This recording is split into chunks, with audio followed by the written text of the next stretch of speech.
Hello everyone, welcome to neo mentors daily contemporary issues.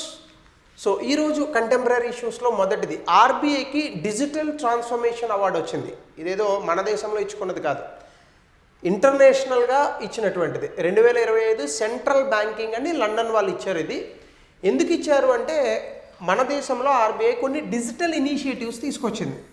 ప్రజలకి అని కాదు, కానీ ఈ digital initiatives within the RBI పనిచేయడానికి ఉపయోగపడ్డాయి. అందులో రెండు, ప్రవా ఒకటి, సారథి ఒకటి. So RBI in-house IT team, అంటే ఆర్బీఐలోనే పనిచేస్తున్నటువంటి ఐటీ వాళ్ళు దీన్ని డెవలప్ చేశారు. సారథి అంటే ఏంటంటే internal digital work flow system, అంటే వాళ్ళలో వాళ్ళు పని చేసుకోవడానికి ఈ యొక్క సిస్టమ్ని తీసుకొచ్చారు జనవరి 2023. పర్పస్ ఏంటంటే ఇంటర్నల్ వర్క్ ఫ్లోస్ అంతా కూడా డిజిటల్ ఆధారంగా డిజిటైజేషన్ చేసి చేయడం. సో బేసికల్గా దీనివల్ల ఏమవుతుంది, పేపర్ అవసరం ఉండదు, డాక్యుమెంటేషన్ స్టోరేజ్ అంతా నీట్గా ఉంటుంది. అలాగే advanced dashboard analysis, data analysis ఉంటాయి. సెంట్రలైజ్డ్ డాక్యుమెంట్ రిపాజిటరీ, అంటే ఈ మొత్తం డాక్యుమెంట్స్ ఏవైతే ఉంటాయో అవన్నీ పట్టుకెళ్ళి సెంటర్లో సర్వర్లో పెడతారు. అలాగే ఇంప్రూవ్డ్ ఎఫిషియన్సీ, మొత్తం అంతా కూడా ఆటోమేషన్ అయిపోతుంది. సో ఎవ్రీథింగ్ ఎప్పుడైతే కంప్యూటర్స్ చేస్తాయో ఎఫిషియన్సీ పెరుగుతుంది. ప్రవా అంటే ఏంటంటే డిజిటల్ రెగ్యులేటరీ అప్లికేషన్ పోర్టల్, అంటే ఏవైనా రెగ్యులేటరీ అప్లికేషన్స్ ఉంటాయి కదా. ఇప్పుడు ఆర్బీఐ చాలా అంశాల్లో రెగ్యులేషన్స్ చేస్తూ ఉంటుంది, నియంత్రణలు. బ్యాంకులు రెగ్యులేట్ చేస్తుంది, ఎన్బిఎంసీ రెగ్యులేట్ చేస్తుంది, ఇట్లా. సో వీటికి సంబంధించి మే 2024లో తీసుకొచ్చారు digital submission of regulatory applications. అంటే ఈ నియంత్రణకు సంబంధించి ఏమైనా అప్లికేషన్స్ ఉంటే వాటిని డిజిటల్ ఆధారంగా కంప్యూటర్స్, ఈ సాఫ్ట్వేర్స్ అండ్ ఐటీ ఆధారంగా వాటిని ప్రాసెస్ చేయడం అనమాట. సో దీనికి సంబంధించి 70, అంటే ఆర్బీఐ చేసేటటువంటి 70 రెగ్యులేటరీ అప్లికేషన్స్ని డిజిటైజ్ చేశారు. దీన్ని సారథితో కలిపారు. అంటే ఇప్పుడు ఎవరైనా డిజిటల్ మోడ్ ద్వారా ఈ రెగ్యులేటరీ అప్లికేషన్స్ చేస్తే దాని నుంచి సారథికి వస్తుంది. సారథి వాళ్ళు దీన్ని మొత్తంగా ప్రాసెస్ చేసి దాని ఆన్సర్ని మళ్ళీ డిజిటల్లో పెడతారు. సో ఎవ్రీథింగ్ మనుషుల్ని కలవాల్సిన అవసరం ఉండదు అనమాట, కలవాల్సిన అవసరం ఉండదు. సో దీనివల్ల సైబర్ సెక్యూరిటీ, ట్రాకింగ్ సిస్టమ్స్ ఇవన్నీ కూడా పెరిగాయి. అలాగే monthly applications 80% of the applications పెరిగాయంట, అంటే ఫాస్ట్ ప్రాసెసింగ్ వల్ల. సో దీని కారణంగా ఆర్బీఐ డిజిటల్ ట్రాన్స్ఫర్మేషన్ కారణంగా వచ్చినటువంటి ప్రభావం ఏంటంటే ఎఫిషియెంట్ వర్క్ ఫ్లోస్, అంటే పని వేగంగా జరుగుతుంది. ఎందుకంటే పేపర్స్ మీద పని చేయడం అనేది ఎప్పుడూ కష్టమే. సో ఆబ్వియస్గా ఇందులో మాన్యువల్ ఎర్రర్స్ అవన్నీ ఉంటాయి. వాటిని అన్నింటిని ఎలిమినేట్ చేసి ఇక్కడ బెటర్గా మనము ఆర్బీఐ తన తాలూకా వర్క్ని ఎఫిషియెంట్గా బెటర్గా పెర్ఫామ్ చేస్తుంది. అలాగే సెక్యూరిటీలో కూడా సెంట్రలైజ్డ్ సైబర్ సెక్యూరిటీ ఫ్రేమ్వర్క్ ఉంది. అంటే పూర్తి స్థాయిలో ఎక్కడ కూడా హ్యాకింగ్స్ అవి జరగకుండా, ఎక్కడ ఈ యొక్క సర్వర్స్ అది కూడా పాడవకుండా, సో వీటిని పెట్టుకునేటట్టు సైబర్ సెక్యూరిటీ ఫ్రేమ్వర్క్ ఒకదాన్ని తీసుకొచ్చారు. అలాగే కొలాబరేషన్స్, ఆర్బీఐ ఐటీ టీము స్టాఫ్తో చాలా క్లోజ్గా కొలాబరేట్ అయ్యి ఈ పర్టికులర్ వర్క్స్ని ఈజీగా, ఇప్పుడు ఐటీ టీంకి అర్థమవుతుంది, వాళ్ళే సాఫ్ట్వేర్ని సృష్టిస్తారు కాబట్టి వాడేవాడికి అర్థం అవ్వాలని ఎలా ఉంది. అందుకే కదా మనకి యూఐ ఇంటర్ఫేస్ అని అంటాం. ఇప్పుడు ఇంటర్ఫేస్ చాలా ఈజీగా ఉండాలి యూజ్ చేయడానికి. సో ఈ ఇంటర్ఫేస్ని కూడా ఆర్బీఐ అఫీషియల్స్కి అద్భుతంగా చెప్తూ ఐటీ టీం ఎప్పుడు అందుబాటులో ఉండడం వల్ల ఇది సక్సెస్ఫుల్ అయింది. అలాగే అడాప్షన్, 2000 అప్లికేషన్ సబ్మిటెడ్ అన్నీ కూడా ప్రవా ద్వారానే వచ్చాయి 2024లో. సో ఫాస్ట్గా ఈ అప్లికేషన్స్ని సబ్మిట్ చేయడం కానీ, ప్రాసెసింగ్ చేయడం కానీ ఇవన్నీ కూడా పెరుగుతున్నాయి. దీని తాలూకా సిగ్నిఫికెన్స్ ఏంటంటే ఇంటర్నల్గాను ఎక్స్టర్నల్గాను ప్రాసెస్ అంతా స్ట్రీమ్లైన్ అవుతుంది. అంటే ఎప్పుడు కూడా పద్ధతి అని అంటాం కదా. సో ఈ ఆన్లైన్ మెథడాలజీ ద్వారా మనకి పద్ధతి అనేటటువంటిది వస్తుందన్నమాట. అలాగే ఎఫిషియెంట్ రెగ్యులేటరీ అప్రూవల్స్, చాలా ఫాస్ట్గా ఆర్బీఐ ఇచ్చేటటువంటి ఈ నియంత్రణకు సంబంధించినటువంటి అప్రూవల్స్ వేగంగా జరుగుతున్నాయి. అలాగే ఆర్బీఐ పొజిషన్ కూడా డిజిటల్లీ ఎంపవర్డ్ ఇన్స్టిట్యూషన్, అంటే పూర్తి స్థాయిలో ఇంటర్నెట్ని అలాగే డిజిటల్ సౌకర్యాలని అందిపుచ్చుకుంటూ ముందుకెళ్ళేటటువంటి సంస్థగా ఆర్బీఐ మారుతుంది. సో ఇవన్నీ కూడా ఆర్బీఐ అవార్డుకి వచ్చినాయి. సో మీకు ఎప్పుడు న్యూస్లో కనిపించేటటువంటి ఒక టాపిక్, ఎప్పుడు ఎగ్జామ్స్లో అడిగేటటువంటి ఒక టాపిక్, యునెస్కో వాళ్ళు ఒక టెంటేటివ్ లిస్ట్, యునెస్కో వాళ్ళు చాలా లిస్టులు ఇస్తారు హెరిటేజ్కి సంబంధించి, బట్ టెంటేటివ్ లిస్ట్ కూడా ఒకటి ఉంటుంది. ఇందులో ఒక 6 న్యూ ఏరియాస్, వీటిని యునెస్కో టెంటేటివ్ లిస్ట్లో కలిపారు భారతదేశం నుంచి. సో దీనికి సంబంధించి కనుక మీరు చూస్తే ఖచ్చితంగా ఎగ్జామ్లో అడిగే క్వశ్చన్స్, ఇప్పటి వరకు టెంటేటివ్ లిస్ట్లో ఎన్ని ఉన్నాయి. టెంటేటివ్ లిస్ట్ అని ఎందుకంటారంటే వీటిని సరిగ్గా చూసుకోకపోతే అందులోంచి రిమూవ్ కూడా చేస్తారు. సో ఇప్పటి వరకు 62 టెంటేటివ్ లిస్ట్ ఐటమ్స్ ఉన్నాయి. మార్చి 7న కొత్త ఎడిషన్ ఒకదాన్ని చేశారు. దీన్ని permanent delegation of India to UNESCO వీళ్ళు ఇచ్చారు. సిగ్నిఫికెన్స్ ఏంటంటే బేసికల్గా ఫ్యూచర్లో ఎప్పుడైనా మనకి వరల్డ్ హెరిటేజ్ స్టేటస్ పొందాలి అని అనుకుంటే ముందు ఈ టెంటేటివ్ లిస్ట్లో ఉన్న ఐటమ్స్నే వరల్డ్ హెరిటేజ్ స్టేటస్ ఇస్తారు. సో టెంటేటివ్ లిస్ట్లో పెట్టినప్పుడు దాన్ని అద్భుతంగా మనం కాపాడుకొని ఆ యొక్క ప్రాంతాల తాలూకా సిగ్నిఫికెన్స్ అండ్ ఇంపార్టెన్స్ని, దాని యొక్క పవిత్రతను మనం కాపాడితే అప్పుడు వరల్డ్ హెరిటేజ్ స్టేటస్ ఇస్తారు దానికి. సో దీనికి సంబంధించి ఈ మధ్యకాలంలో ఛత్తీస్గఢ్లో ఉన్న కాంగర్ వ్యాలీ నేషనల్ పార్క్ దీన్ని యాడ్ చేశారు. ఎందుకంటే దీనికి ఉన్న అద్భుతమైన జీవ వైవిధ్యము, లైమ్ స్టోన్ కేవ్స్ ఉన్నాయంట అక్కడ. మీకు సాధారణంగా బొర్రా కేవ్స్ అని మనకి అరకు వ్యాలీలో ఉంటాయి. మీరు ఎప్పుడైనా విజిట్ చేస్తే ఒకసారి చూడండి. ఆ లోపలన్నీ కూడా కేవ్స్ చాలా పెద్ద పెద్ద ఉంటాయి. లైమ్ స్టోన్ కేవ్స్ మనము కార్స్ట్ టోపోగ్రఫీ అని చదువుకుంటాం జాగ్రఫీలో. సో స్టాలిగ్మైట్స్ ఇవన్నీ లోపల మీకు ఏమవుతుందంటే మిగతావన్నీ ఎరోడ్ అయిపోయి లైమ్ స్టోన్ ఒకటి మాత్రం మిగిలిపోతుంది. అలా పాలరాతితో ఏర్పడినటువంటి గుహలు, అలాగే అందులో వాటర్ ఫాల్స్ ఆ బయట ఇవన్నీ కూడా అక్కడ ఉన్నటువంటి ఎండేంజర్డ్ బస్తార్ హిల్ మైనా. ఆ బస్తార్ అనేది ఒక వ్యాలీ ఇన్ ఛత్తీస్గఢ్. అక్కడ ఈ మైనా అనేది ఒక టైప్ ఆఫ్ యానిమల్. సో దీనికి హ్యాబిటేట్గా ఉన్నాయి. సో ఈ ప్రాంతం ఏది, ఈ కాంగర్ వ్యాలీ అనేటటువంటి హ్యాబిటేట్గా ఉంది. అలాగే దీంతో పాటుగా తెలంగాణలో ముదుమల్ మెగాలిత్ మెయిన్రీస్. బేసికల్గా ఇది ఏంటంటే తెలంగాణలో రాతి యుగంలో కూడా జీవించినటువంటి ప్రజల తాలూకా హిస్టోరికల్ స్ట్రక్చర్స్ కొన్ని కనిపించాయి. ఐరన్ ఏజ్ స్ట్రక్చర్స్ అంటే ఎప్పుడైతే రాతి యుగం అంటే కొన్ని వేల సంవత్సరాల క్రితం రాతి యుగంలో కొన్ని ఉన్నటువంటి కొన్ని కట్టడాలు, ఆ రోజుల్లో వాటితో మన వాళ్ళు ఎట్లా బరియల్స్ చేసేవాళ్ళు, అంటే మనుషులను ఎట్లా పూడ్చేవాళ్ళు, వాటితో ఆస్ట్రానమీ అంటే పైన ఉన్నటువంటి రోదస్కి సంబంధించి కొన్ని అంశాలను ఎలా పట్టుకున్నారు, ఇవన్నీ కూడా. సో ఏన్షియన్ మెగాలిథిక్ కల్చర్కి సంబంధించినటువంటి ఇన్సైట్స్ అవన్నీ కూడా ఇక్కడ కనిపించాయి. సో తెలంగాణలో ఉన్నటువంటి దీనికి కూడా ఇప్పుడు టెంటేటివ్ లిస్ట్లో యాడ్ చేశారు. 3 అశోకన్ ఎడిక్ట్స్ చాలా ప్రాంతాల్లో ఉన్నాయి. ఇవి రాక్స్, కేవ్స్, పిల్లర్స్ ప్రతి చోట మనకి శాసనాలు దొరుకుతూ ఉంటాయి. 3rd century BC క్రీస్తు పూర్వం. సో ఇవన్నీ కూడా అశోకుడి తాలూకా పరిపాలన గురించి, అలాగే బుద్ధిజం స్ప్రెడ్ అవ్వడం గురించి చెప్తూ ఉంటాయి. అలాగే చౌసాత్ యోగిని టెంపుల్స్, 64 యోగిని సర్క్యులర్ టెంపుల్స్ ఉన్నాయి. ఇవి తాంత్రిక్ వర్షిప్స్ ఉంటాయి. ఇవన్నీ కూడా బ్యాండ్ యాక్చువల్గా, బట్ కొంతమంది చేస్తూ ఉంటారు. అలాగే ఆర్కిటెక్చరల్ హెరిటేజ్ ఉంటాయి.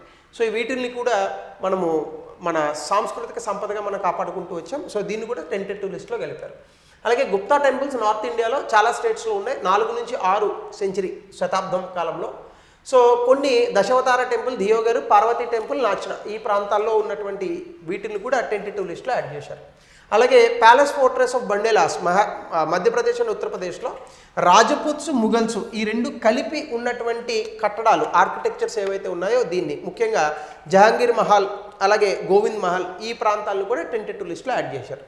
ఇలా చెప్పినటువంటి ప్రతిదాన్ని మనకి ఎగ్జామినేషన్లో అడుగుతాడు. ఎక్కడుందని అడగచ్చు. అది ఇప్పుడు ఫర్ ఎగ్జాంపుల్ జహాంగీర్ మహల్ అని ఉంది. ఇందులో ఉన్న ఆర్కిటెక్చర్ ఏ 2 ఆర్కిటెక్చర్ల కలయిక, రాజ్పుత్ అండ్ ముఘల్స్. అక్కడ ఎగ్జామ్లో ఇంకా చాలా ఇస్తాడు, పర్షియన్ అండ్ ముఘల్స్ అని, ఇంకొకటని something like that. So India UNESCO world heritage sites మనకి ఎన్ని ఉన్నాయంటే మొత్తం 43 ఉన్నాయి. అందులో 35 సాంస్కృతికంగా చెందినవి, 7 న్యాచురల్, 1 మిక్స్డ్.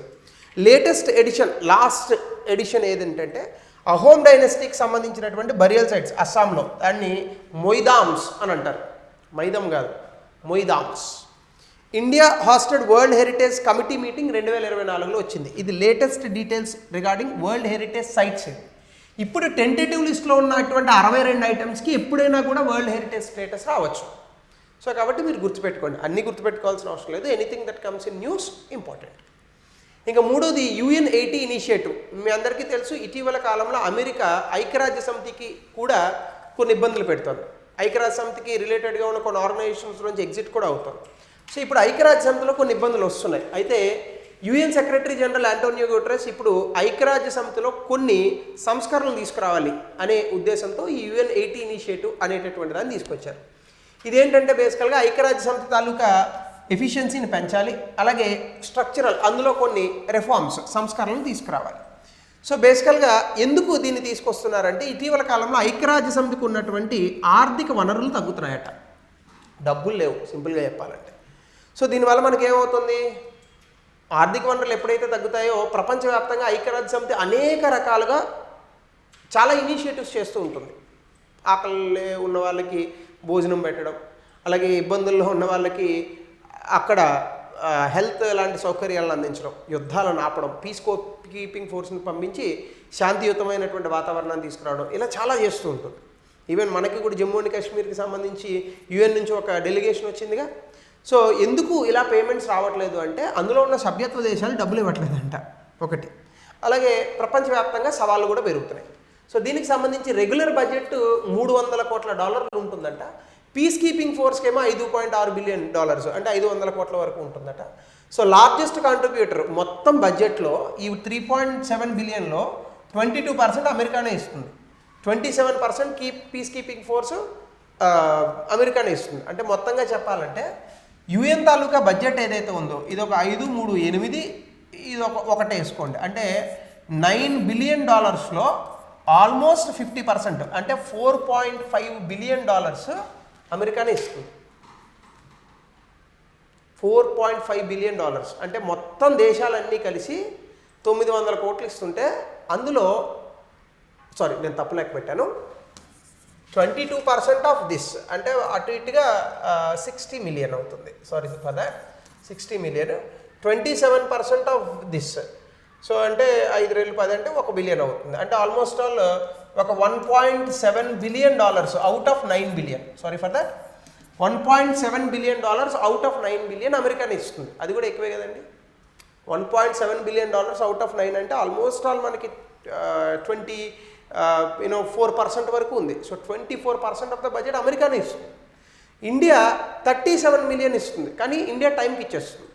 అయితే మిగతా దేశాలు టైంకి ఇవ్వకపోవడం వల్ల డబ్బులు ఉండట్లేదు ఇప్పుడు. సో దీనివల్ల ఏమవుతుంది, వాళ్ళు చేయాల్సినటువంటి సహాయాలు అలాగే అభివృద్ధి కార్యక్రమాలు చేయలేకపోతున్నారు. కొంతమంది యుఎన్ స్టాఫ్ని అయితే తీసేశారు. వల్నరబుల్ పాపులేషన్స్, ఇబ్బంది పడుతున్నటువంటి జనాభాలకు ఈ ఐక్యరాజ్య సమితి ఏదైతే యునైటెడ్ నేషన్స్ ఉందో సపోర్ట్ చేయలేకపోతుంది. సో ఇప్పుడు ఆంటోనియో గుటెరస్ ఏమంటున్నారంటే ఇంకా ఎఫిషియెంట్గా చేయాలి, తక్కువ ఖర్చులో చేయాలి, రిజల్ట్ ఓరియంటెడ్. అంటే మనకి దానివల్ల రిజల్ట్ రావాలి యుఎన్కి, ప్రజలకి యుఎన్ ద్వారా. అలాగే గ్లోబల్ క్రైసిస్, ప్రపంచవ్యాప్తంగా వస్తున్నటువంటి ఇబ్బందుల్ని ఈ ఐక్యరాజ్య సమితి కాపాడాలి ఆ ఇబ్బందుల నుంచి. సో ఇలా ఒక విజన్ని ఏర్పరచుకున్నారు. సో దీనికి అన్ని దేశాలు సహకారాలు అందించాలని చెప్పి ఆయన ఉద్దేశం. దానికి UN80 ఇనిషియేటివ్. ఇంకా 4th టాపిక్ మనకి న్యూస్ పేపర్లో కనిపించింది, పిల్ విత్ టైగర్ రిజర్వ్. సో ఇది బేసికల్గా నేపాల్ నుంచి కొన్ని రైనోస్ని తీసుకొచ్చి, ఇది బేసికల్గా ఉత్తరప్రదేశ్లో ఉంది, కొన్ని రైనోస్ని తీసుకొచ్చి ఖడ్గమృగాలు ఈ యొక్క ప్రాంతంలో పెట్టాలని అనుకుంటున్నారు. సో దీనికి సంబంధించి ఆ రైనోస్కి ఇది పర్మనెంట్ హ్యాబిటేట్గా ఉంటుందని అంటున్నారు. సో ఇది సాధారణంగానే మనకి ఎగ్జామ్లో వెరీ రెగ్యులర్గా అడిగేటటువంటి క్వశ్చన్స్ ఇవి. ఫలానా టైగర్ రిజర్వ్ ఎక్కడ ఉంది, నేషనల్ పార్క్ ఎక్కడ ఉందండి. సో ఇది ఉత్తరప్రదేశ్లో ఉంది మనకి. పార్ట్ ఆఫ్ తెరాయ్ ఆర్క్ ల్యాండ్స్కేప్, అంటే అక్కడ ఉన్నటువంటి తెరాయ్ బెల్ట్ ఉంటుంది కదా, బాబర్, తెరాయ్, బంగార్ ఖాదర్, మనం అది సాయిల్స్కి సంబంధించి చదువుకుంటూ ఉంటాం. అక్కడ ఉంది అప్పర్ గంగటిక్ ప్లేన్లో. సో ఈ ప్రాంతం మనకి ఇండియా నేపాల్ బోర్డర్లోకి వస్తుంది, హిమాలయ ఫుట్ హిల్స్లోకి. అయితే మనకి ఎగ్జామినేషన్లో వెరీ పర్టికులర్గా అడిగే క్వశ్చన్, గోమతి రివర్ ఉంది, ఈ ప్రాంతం నుంచే వెళ్తూ ఉంటుంది.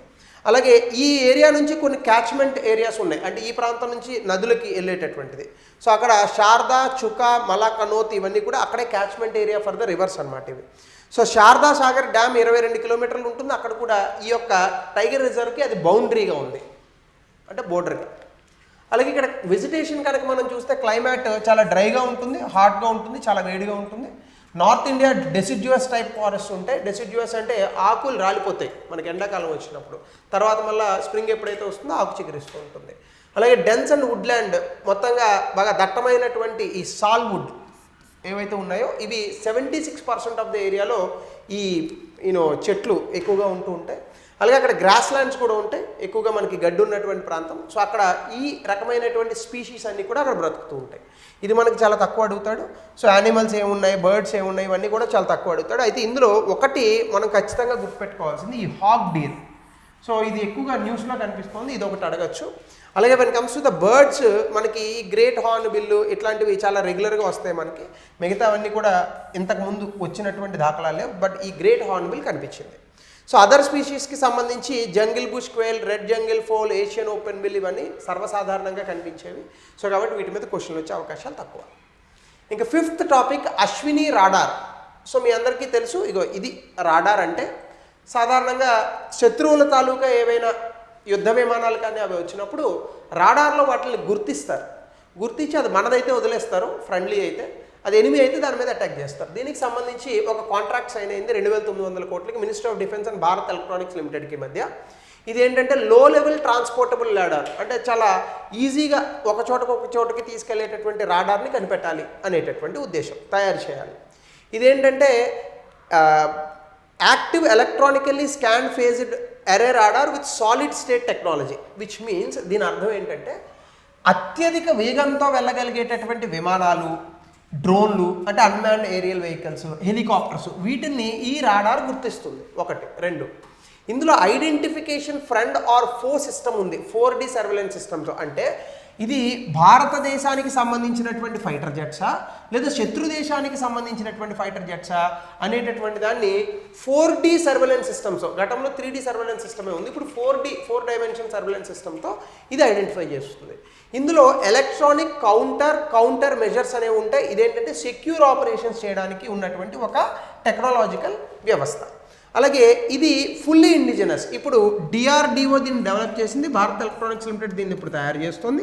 ఇది పూర్తి స్థాయిలో స్వదేశీ పరిజ్ఞానంతో తయారు చేయబడినటువంటి రాడార్ వ్యవస్థ. మొబిలిటీ ఏంటంటే డైవర్స్ టెరైన్స్, ఇది ఒక లారీ మీద పెడతారు, ఎక్కడికైనా మోసుకెళ్ళిపోవచ్చు. ఆటోమేటెడ్, ఇది ఆటోమేటికల్గా డిటెక్ట్ చేస్తుంది, అలాగే ఏరియల్ థ్రెట్స్ని టార్గెట్ చేస్తుంది. తద్వారా మన ఎయిర్ ఫోర్స్ వాళ్ళు కానీ ఇంకా ఆర్మీ వాళ్ళు కానీ ఆ వచ్చేటటువంటి శత్రు విమానాలపైన వీటి మీద అటాక్ చేయడానికి అవకాశం ఉంటుంది. So it's a complete radar system for entire air surveillance. ఇది అశ్విని రాడార్. ఇవి న్యూస్ పేపర్లో అండ్ పిఐబిలో వచ్చినటువంటి different topics for this week today. అలాగే ఈ వీకెండ్ కాబట్టి ఈ రోజుతో మళ్ళీ మనం సోమవారం యథావిధిగా కలుద్దాం. మీకు లాస్ట్ టైం నేను ఒకసారి ప్రామిస్ చేశాను వీటి మీద క్వశ్చన్స్ ఉంటాయని. నెక్స్ట్ వీక్ నేను దాన్ని ఇంప్లిమెంట్ చేసేటటువంటి ప్రయత్నం చేస్తాను, ఫ్రీ క్విజెస్ ఏర్పాటు చేస్తాను. So thank you, have a nice day.